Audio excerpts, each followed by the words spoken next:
Hai, Assalamualaikum warahmatullahi wabarakatuh dan salam sejahtera.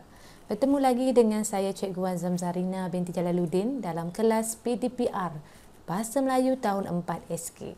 Tema yang keempat, kebudayaan, kesenian dan estetika. Unit 11, Indah Seni Sepanjang Zaman.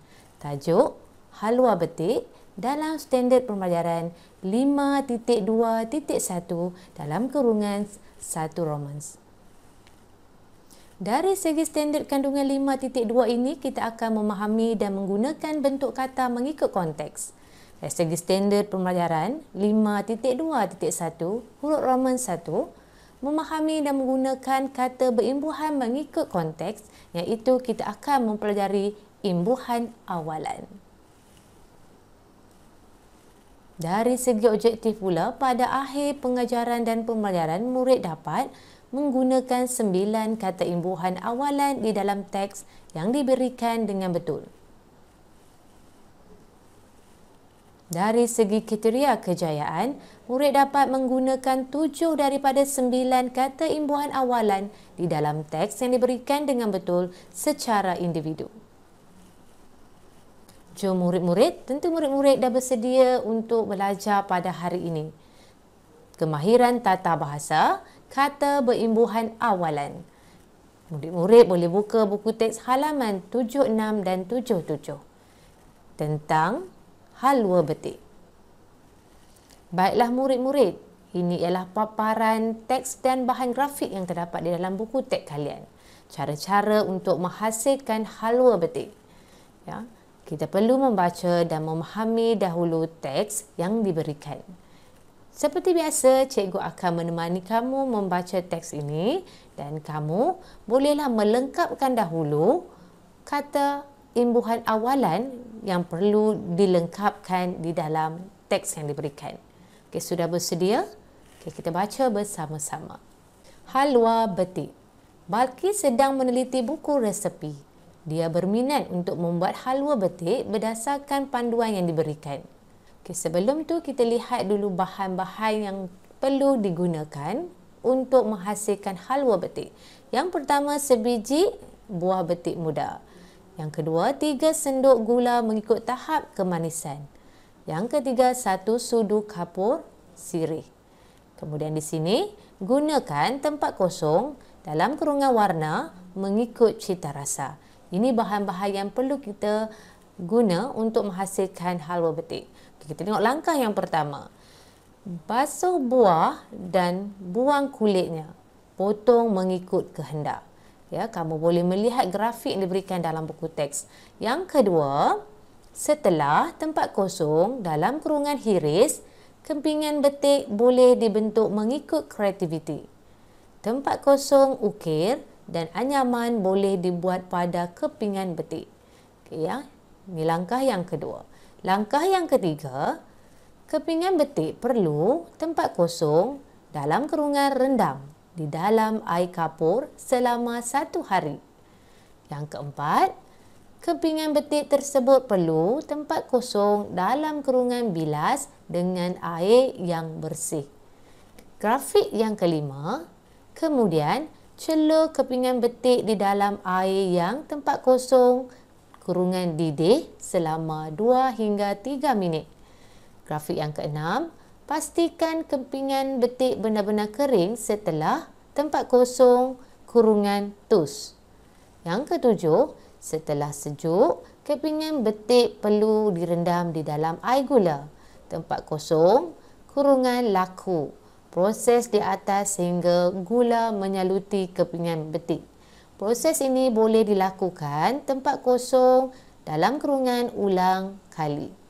Jika kita lihat, inilah proses untuk menghasilkan halwa betik. Sebelum itu, kamu perlu menyediakan bahan-bahan yang diperlukan, iaitu gula, sebiji betik dan 1 sudu kapur sirih. Kita lihat langkah yang pertama, kita perlu potong dahulu betik. Kedua, kamu perlu hiris, ya, hiris kepingan betik mengikut kreativiti kamu. Yang ketiga, kita perlu merendam anyaman betik tadi di dalam air kapur selama 1 hari. Yang keempat, bilas kepingan betik yang telah direndam. Yang kelima, kita perlu celur Okey, celur merupakan satu kata kerja yang kita lakukan sekejap. Ya. Yang keenam, kita perlu toskan kepingan betik yang telah dicelurkan. Yang terakhir, kita perlu merendamkan kepingan betik tadi di dalam air gula dan perlu dilakukan proses ini berulang kali. Ini proses untuk menghasilkan halwa betik. Okay, bagi murid-murid yang berminat untuk menghasilkan halwa betik ini, boleh mengikuti proses-proses ini di rumah dengan bantuan ibu ataupun bapa. Okay, jelas murid-murid? Kita pergi ke slide yang seterusnya. Oleh kerana kita perlu melengkapkan teks dengan imbuhan awalan, jadi di sini cikgu ingin kongsikan nota untuk imbuhan awalan. Imbuhan awalan ialah imbuhan yang terletak di hadapan kata dasar. Jika kamu perhatikan dalam teks tadi ada perkataan warna pink yang dikurungkan, itu ialah kata dasar di mana kita perlu menambah imbuhan ya, di hadapan kata dasar tersebut.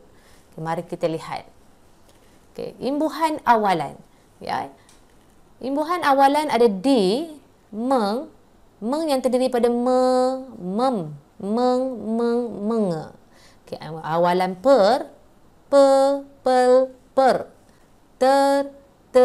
ter, ya, awalan ber, bel.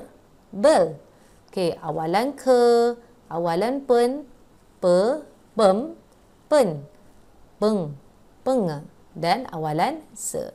Ini ialah contoh-contoh imbuhan awalan yang boleh kita gunakan. Okey, kita teruskan. Ya, contoh, kita lihat imbuhan awalan meng. Okay, awalan meng ini adalah kata dasar dia. Cuci, zarah, duduk, jerit, syelik. Apabila kita menambahkan imbuhan awalan meng, dia ada mencuci, menzarah, menduduk, menjerit, mensyelik. Okay. Ini imbuhan meng. Ya. Contoh ambil, elak, isi, oleng, upah, goreng, hiris. Ini ialah kata dasar. Kita tambahkan imbuhan meng awalan mengambil, mengelak, mengisi, mengoleng, mengupah, menggoreng, menghiris. Kita lihat contoh yang lain. Begitu juga dengan me. Ya. Di sini dia bagi kata dasarnya lumur, masak, nanti, nganga, nyanyi, rebus, warna, potong, tumis, kukus, sapu. Ya, kamu kena perhatikan. Ya. Contoh, kalau P, penggunaan P kata dasar dia, bila dalam ayat ataupun imbuhan awalan, dia perlu tukar jadi M. T, N. K, N, G, C, N, Y. Contoh, lumur, melumur. Memasak, menanti, menganga, menyanyi, merebus, mewarna. Okey, potong tadi, memotong. Tumis, menumis. Kukus, mengukus. Sapu, menyapu. Ini imbuhan mem. Ya, baca, fitnah, kata dasar. Imbuhan awalan membaca, mengfitnah. Okey, kita lihat contoh yang lain. Imbuhan awalan ber, bel dan ber. Ya, kamu boleh lihat di sini, baca nota-nota ini.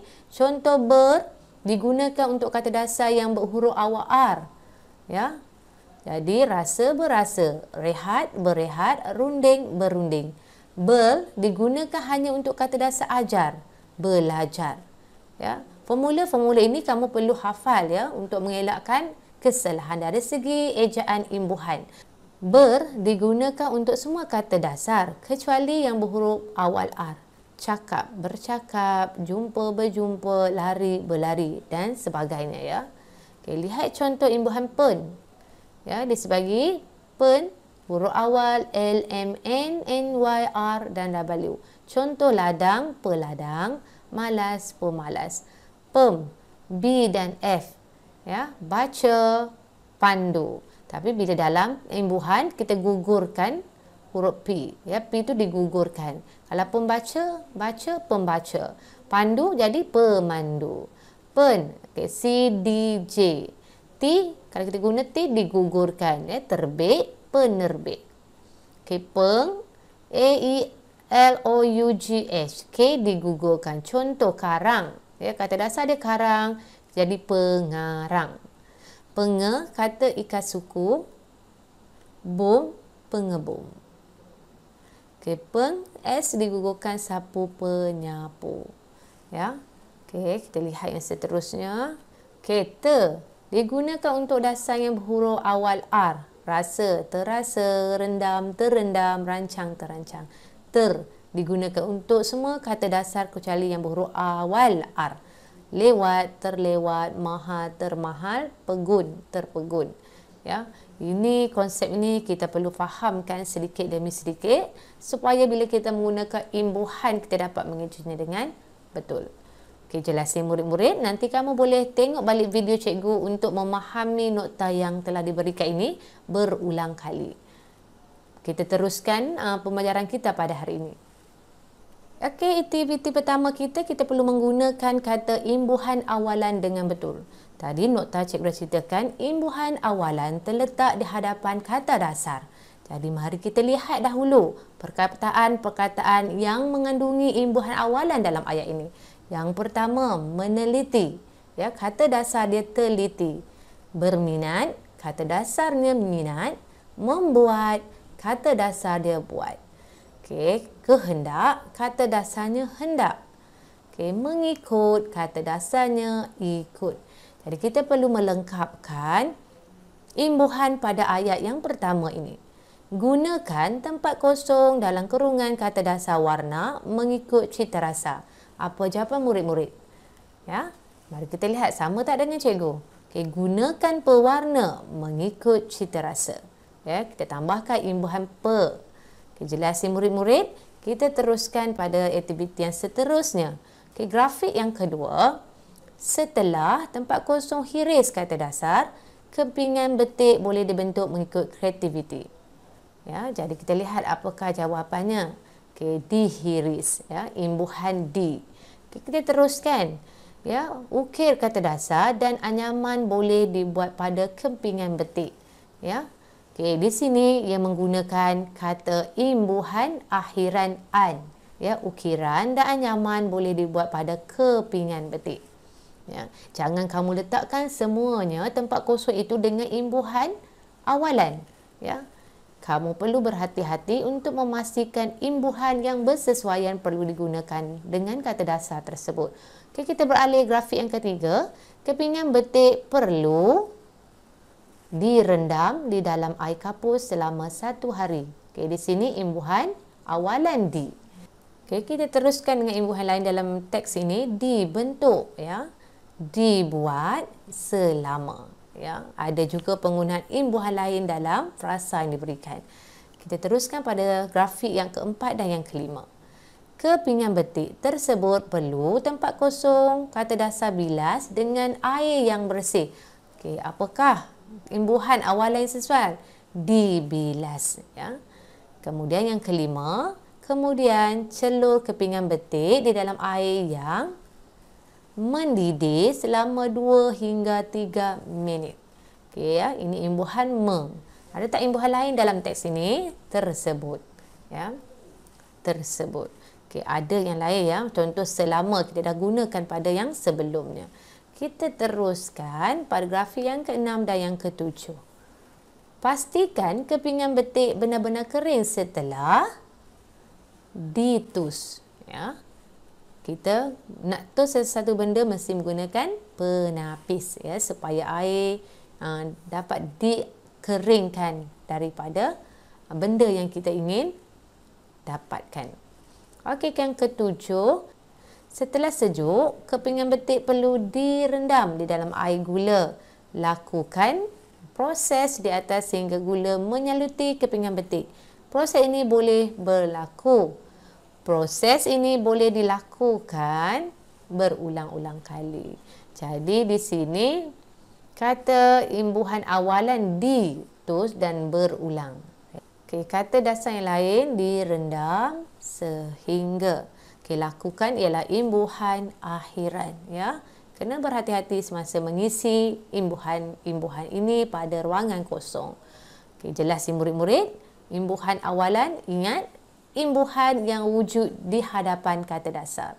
Okay, kita teruskan dengan aktiviti yang kedua, iaitu mengisi tempat kosong dengan imbuhan awalan yang sesuai. Di sini cikgu sertakan 6 soalan. beserta dengan jawapan yang telah ditetapkan imbuhannya. Kamu baca ayat-ayat ini dan kamu masukkan jawapan yang sesuai.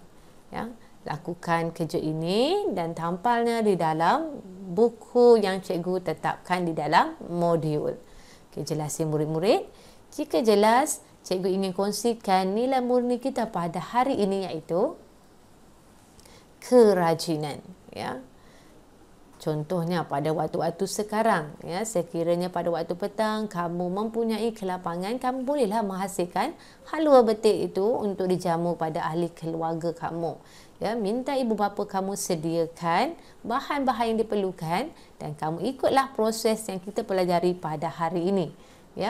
Inilah maksudnya sifat rajin. Kita perlu melakukan sesuatu aktiviti yang berfaedah pada masa lapang dan ia akan menambahkan kemahiran-kemahiran kamu pada sesuatu perkara. Jelas ya murid-murid? Semoga kita akan berjumpa lagi di video pembelajaran yang seterusnya. Ingat pesanan cikgu, anda belajar, anda hebat. Sekian, terima kasih. Assalamualaikum.